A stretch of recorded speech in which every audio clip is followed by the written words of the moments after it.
Khabib will periodically do these sit-downs where people pay and they have a conversation with Khabib. I don't know if he takes fan questions, but there's always a moderator and an interviewer. Khabib is talking to the interviewer the other day, and he starts to talk, and he's comfortable. And you could see Ali fidgeting, and he goes, look at this guy. This guy is like panicking. No, he has a deal with UFC. I don't have a deal with the UFC. Islam's fighting in Madison Square Garden. Like, what did you make of that? And like, how exciting is it to hear that we now have a date for what could potentially be a massive super fight at welterweight between Islam and JDM? Okay, well, and I'm so glad that you said that, because my first thought, and I'm trying to process, we have so many shows and so many dates to keep track of. I knew that JDM and Islam has been announced. In fact, it was announced almost 3 months ago. So I was thinking, wait a minute, is he fighting sooner? And they're talking about he's going to return at MSG, or is this just actually the welterweight fight? So you have cleared that up. I think it's appropriate. I think that they're going to be very surprised how well Jack sells. I think that Jack right now is the most underappreciated champion in the organization. I believe they view him as a interim champion, an interim just meaning until transition champion's the word I'm looking for, until we transition into Islam. I feel that big push has not come behind Jack. And I think that Jack is in a wonderful opportunity to not only defend his belt, to gain esteem with the audience and the organization. I think he's in a spot, this is what nobody's talking about, to chase down Topuria for that number one pound for pound. Jack is going to look a lot different to all of us if he beats Islam at the Garden.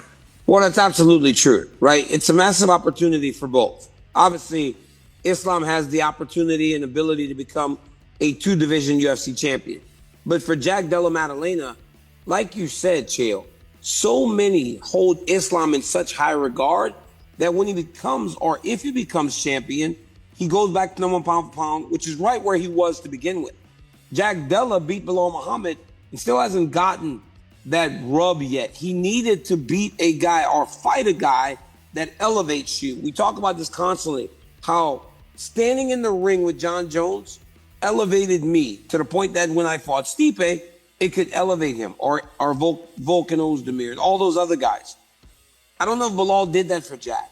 This will be an opportunity for Jack to elevate himself by fighting one of the best fighters in the world, and a guy that has a big name and a massive following.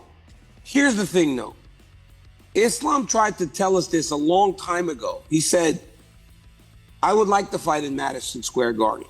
When these long-reigning champions start to say, hey, I would like this, I would prefer this, they're only not telling us directly because the UFC doesn't like for you to do that. They're kind of giving you hints. He said he wanted to headline the biggest arena in the world, and now he gets that opportunity. But talk about Jack Della, right? Going from fighting for the belt in Canada to now headlining MSG. Crazy.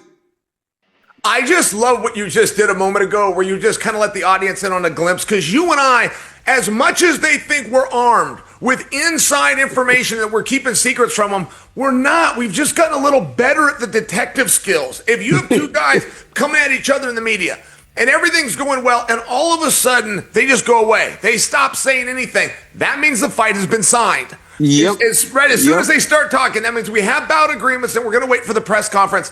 And I just hear your point, Daniel. One thing, if I could leave you with this thought on Islam, I can remember 2 years ago when Islam couldn't get this opportunity, 3 years ago when he couldn't get the opportunity because he wasn't famous enough. I can remember 3 years ago when Khabib wanted Islam to be the heir apparent, and all of the fans are saying, but you can't main event him. You can't headline him. That was actually very true right up until the switch from Tsarukyan to Money Moicano. And there was something within that audience that Islam was so willing to risk it all on 24 hours notice. And I was there. I watched that audience turn. It was a massive Rocky moment where they did not care about Islam. They were on their feet. As that night closed out, before we faded to black and rolled the credits, a star was born. And if that star's reward is to take the show and carry the company to Madison Square Garden, I can't think of a bigger compliment. You know, I've been in that situation before where you may not be the guy that, and I don't even know why Islam gets flack anymore. Like, he has not only won, but he's finishing fights now. I think that is when the connection started. And it happened for Khabib too. You remember Khabib for a while was a guy that won a lot of decisions. People just weren't in on him. He had to win a lot of fights to get a title opportunity. But then something clicked and he destroyed Michael Johnson. And then he beat, he just destroyed Ally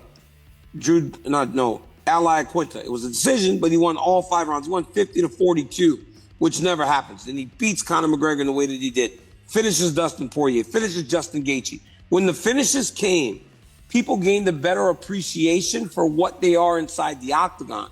And I think that's happening for Islam now, because outside of Volkanovski fighting him well inside that first fight, it's been washout after washout for Makhachev, and he's really dominating these guys. But I think he has a different challenge ahead of him at 170, one that I know as a fact that these guys are prepared for, and they recognize how dangerous this is. Because again, Chael, when you do the investigators, when the investigative skills are pinging, you see Coach Javier Mendez say stuff about how tough Jack Della is. You see Khabib say how much he's improved. And you start going, these guys recognize the task. They understand the challenge that's ahead of their champion as he goes into this opportunity to try to become a two-weight champ. But Islam left 155, Chael. So now you got a champion in Ilia Topuria, who deservedly is the man. I mean, he's as good as they come. But the BMF champ, who says Topuria's got to do that twice if he really wants to solidify his legacy, said that he's out until 2026.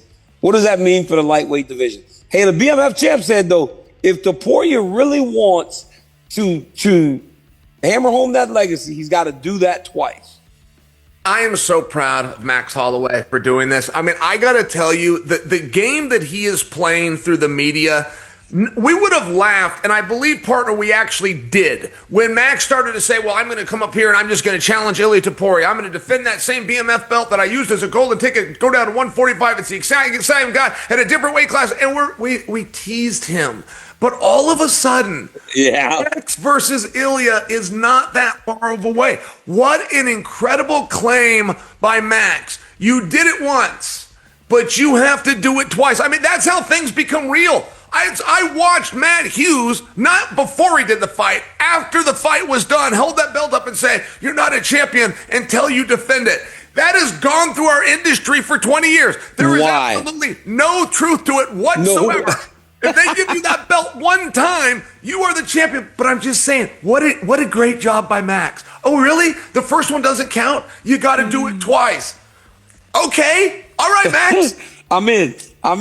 But yeah, you're right. Isn't that the craziest thing that Matt Hughes said that now all of a sudden you know what's the most insane thing is that champions will say it. It's not the guy that they're fighting. Like, the guy that they're fighting might go, well, you're not the champ until you defend.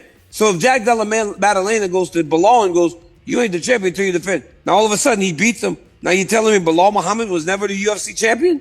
Of course he was. You go to the record books, he was the UFC champion. So yes, but smart on Max Holloway because he's planting the seed for something else. And we all know he's a fighter. We know he's a killer. We still know he's world class because of his last performance down in New Orleans. But in terms of what it means for the lightweight division, it just really, this to me is the division that's most in flux because you have so many guys that have a claim to having a championship, be having a championship opportunity.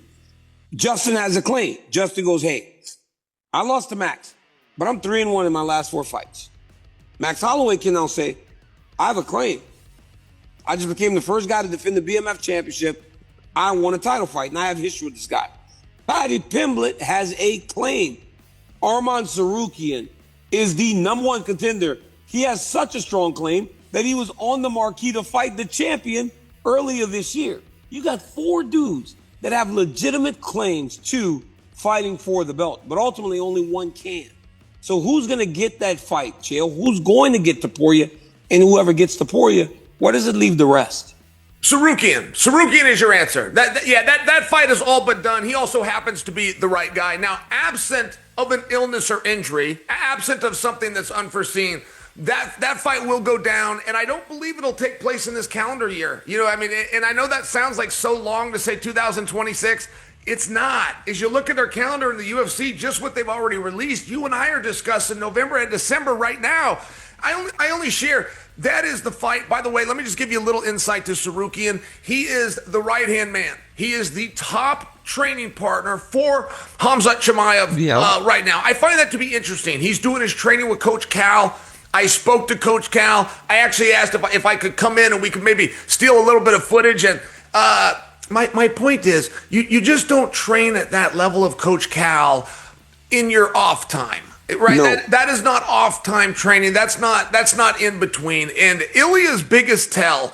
Everybody has a recipe for building a fight, but Ilia's recipe, whether he knows it or not, is to publicly deny a fight. That's one of his steps. He comes out, that guy is not good enough. I'm not interested. Bring me someone else. That's the first step in Topuria Promotion 101, and we checked that off the list a week ago. Well, the problem with that is like when he does that, it makes people start to say, you don't want it, so then they want it more. Like anything people can't have is what they pine for. I just think that the visual, man, of Paddy being in the ring is going to be hard to erase. Like if you really wanted to salvage the opportunity to make Tsarukyan or make Justin Gaethje, I think they should have panned to them after Paddy Pimblett inside the octagon. The last memory we have is Joe, Paddy, and Ilia inside the octagon. That is hard, man, for people to forget. And I think that's why he might be the guy, when in reality, Arman should be the guy. It should be Tsarukyan. But I think... Can I add something? Because I love where your head's at. I definitely don't disagree. I just feel that footage still works. I feel if Ilia is to win and still be champion, him and Paddy works, and that footage can be resurfaced. Yes. I feel if Ilia loses, he could still draw right into Paddy, and we call that, Paddy's final step before he gets for belt. I feel like that fight works either way. I don't think that footage is just going to go in the editing room floor, but I also did feel that Dana kind of pulled that back. Tsarukyan knows something. Paddy has been fairly quiet to the point that he was kind of looking for some business with Justin Gaethje. I think that division is well aware that the original plan of backup fighter Tsarukyan moves to next challenger, and I think that's going to be announced relatively soon.